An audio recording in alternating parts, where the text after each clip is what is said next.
It's a cold October morning in 2024, and I'm sitting in my beat-up Chevy pickup in the parking lot of a Target in Willow Creek, Georgia. The air smells faintly of asphalt and desperation. My phone's blowing up with missed calls from debt collectors, and I'm clutching a restraining order that says I can't step foot within 500 feet of my own damn house, Grandpa Joe's old place at 312 Maple Grove Lane. The house I inherited fair and square after he passed in July. The paper claims I'm a menace, a nutcase harassing the neighborhood with threats and vandalism. Me, Daniel Carter, a guy who just wanted to fix up Grandpa's workshop and live quietly as an HVAC tech. My life's falling apart, bills piling up. My tools locked away in a house I can't enter. And my wife, Emily, filing for divorce after 8 years because she thinks I've lost my mind.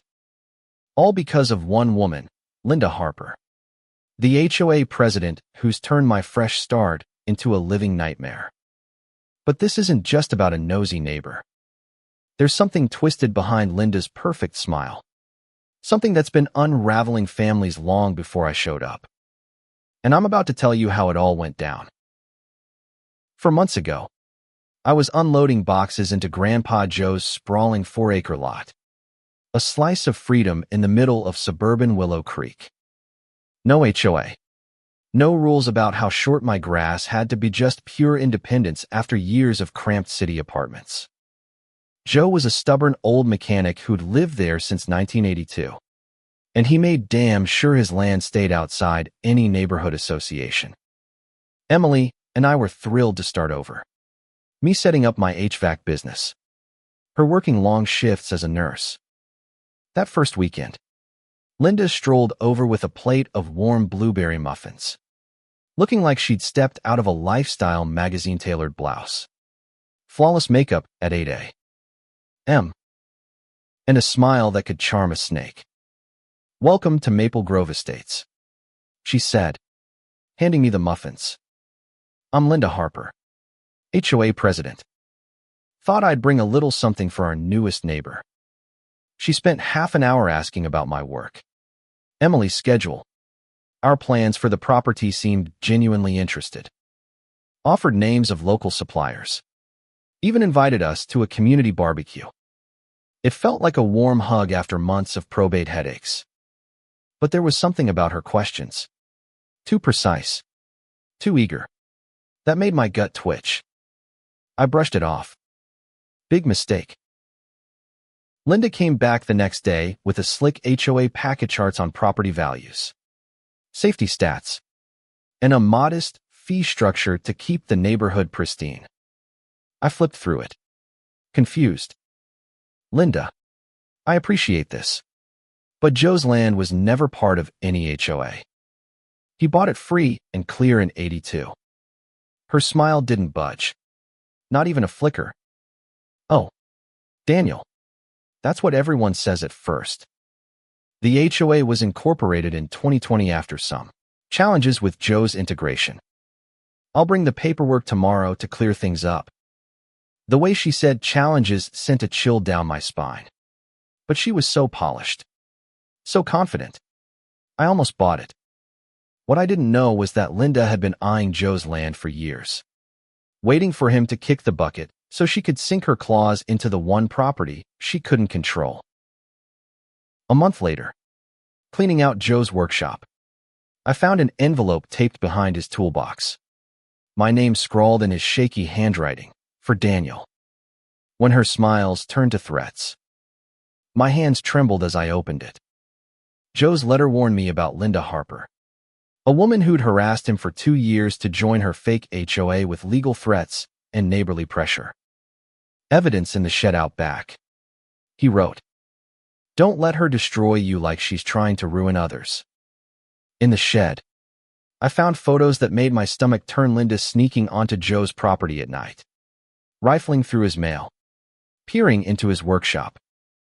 Audio recordings of her leaving voicemails, her voice switching from syrupy to ice-cold, threatening community compliance measures.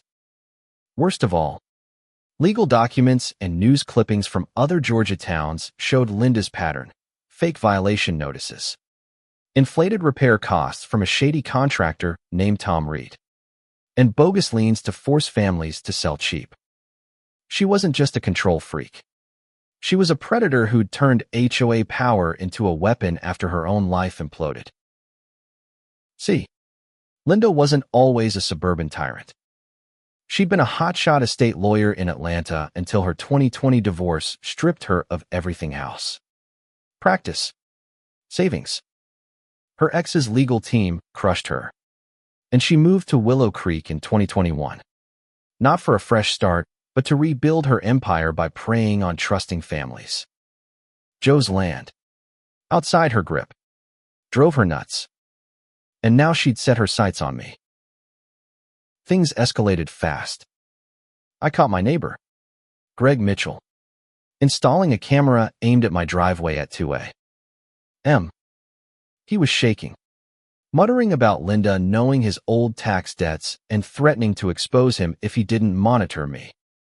I realized she'd built a surveillance network, blackmailing neighbors with their secrets: Greg's debts, an elderly couple's son's visa issues, a young family's kid on academic probation.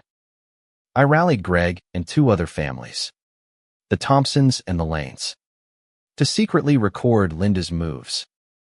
But she was always one step ahead.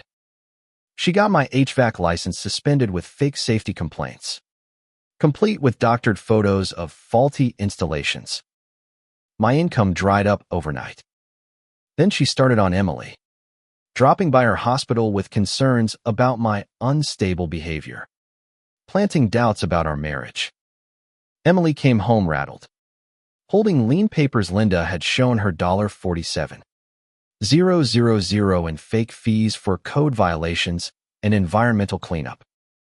"Daniel, why didn't you tell me we could lose Joe's house?"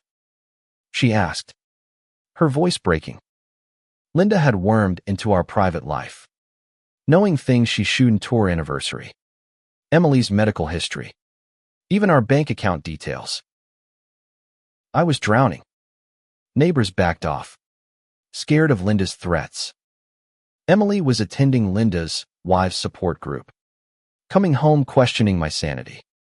One night, Greg slipped a note under my workshop door, his handwriting frantic. "She knows everything: our cameras, our meetings. She's planning something big tomorrow." I was alone, broke, and staring down a legal trap that could force a sheriff's sale of Joe's land. But then Emily called from the ER at 6 a.m. Her voice sharp with clarity after a panic attack snapped her out of Linda's fog.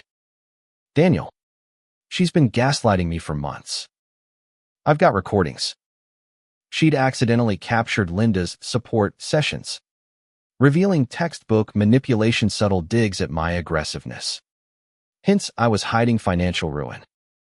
Emily, a nurse trained to spot psychological abuse, was back on my side. We had a plan. She'd keep attending Linda's meetings, secretly recording, while I dug deeper. I hit the county records office and found no trace of a Maple Grove Estates HOA. Linda's whole operation was a sham. She'd been collecting fees and wielding fake authority for 3 years. Her liens against my property, tied to Tom Reed's crooked estimates, were pure fraud. Armed with this, Emily's recordings, and Greg's leaked files detailed dossiers on every family's secrets, we rebuilt our alliance. We contacted Joe's old lawyer, William Harris, who'd been tracking Linda's scams across Georgia. The stage was set. Linda called an emergency HOA meeting at the Willow Creek Community Center in late October, planning to paint me as a threat to neighborhood stability. The room was packed. 40 neighbors squeezed into folding chairs, expecting her usual polished performance. She started with charts on property values, framing me as a danger. But I stood up, Emily and our allies beside me. "Before we talk threats, let's discuss Linda's 3-year con," I said, voice steady despite my pounding heart. Emily played the recordings, Linda's voice dripping with calculated concern. twisting neighbors' fears. I laid out the fake liens. Tom reads kickbacks. The shell companies ready to snatch homes at auction. The crowd gasped as William Harris, a grizzled real estate lawyer, took the floor. MS. Harper's HOA is a fraud. Her liens are felonies. I've reported her to the county attorney. Linda's facade cracked. She screamed, "You're ruining my perfect community." Her voice hit a pitch that wasn't human. Her perfect hair a mess as she ranted about order and control. Pointing at me, she shrieked, "Get out of Joe's land. You're not in my HOA, but you've destroyed everything I built." The room froze, 20 phones capturing her meltdown. "I created perfection, and you've ruined it," she wailed, collapsing to her knees, clawing at her hair. Police stormed in, cuffing her as she babbled about restoring control. Her final glance at me wasn't just rage, it was a cold, calculated vow that this wasn't over. By morning, Linda faced charges for fraud, false liens, and harassment. Tom Reed lost his license, ordered to repay $134,000 to 8 families across 3 towns. The investigation exposed her playbook: fake HOAs, psychological warfare, property theft since 2021. My liens were voided, my license restored, and Maple Grove swore off HOAs for good. Neighbors started helping each other not out of fear, but choice. Emily and I rebuilt our marriage, stronger for it. In Joe's workshop, I found his last note: "Daniel, your fight saved them. Never let control freaks steal your freedom." Now, I sip coffee on Joe's porch, watching kids play. Lawns kept however folks like. Linda's case sparked a national reckoning. HOA laws tightened. Communities woke up to predators hiding behind helpful smiles. But her last look haunts me. Some people crave control like oxygen, and they'll burn everything to get it.